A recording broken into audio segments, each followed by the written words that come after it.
দূর থেকে বলবো, এটা কোনো কথা? আচ্ছা, আমরা এখন অবস্থান করছি মাগুরা জেলা প্রশাসকের কার্যালয়ে। আজকে আমাদের বৃক্ষরোপণ ও অভিযান ও বৃক্ষমেলা 2026 এর শুভ উদ্বোধন ঘোষণা করেন আমাদের মানববর জেলা প্রশাসক সকাল 10 ঘটিকায়।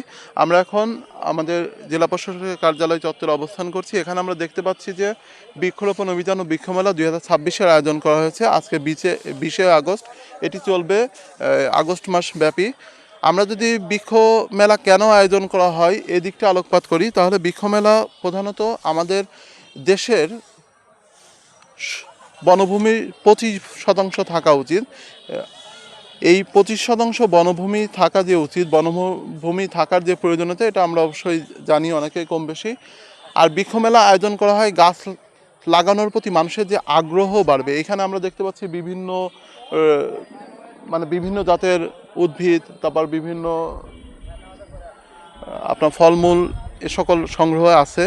তা এগুলো আসলে আমরা যদি আমাদের বাড়িটাকে সুন্দরভাবে সাজাতে চাই, তাহলে আমরা সুন্দর সুন্দর ফুল গাছের চারা সংগ্রহ করতে পারি। তারপর হচ্ছে বৃক্ষ শুধু যে সৌন্দর্য বর্ধন করে এরকম কিছু নয়, বৃক্ষ অনেক সময় ভেষজ উদ্ভিদ হিসেবেও ব্যবহৃত হয়। তাছাড়া আমরা বৃক্ষরোপণ মেলা অনেক সময় দেখা যায় যে আমরা সহজলভ্যতা পাইনি আর কি। একটা বৃক্ষ কিনবো কিংবা একটা চারা গাছ কিনবো, এটা আমরা সহজে পাই না। বৃক্ষ মেলার আয়োজন করা হলে এটা আমরা সহজে পেতে পারি।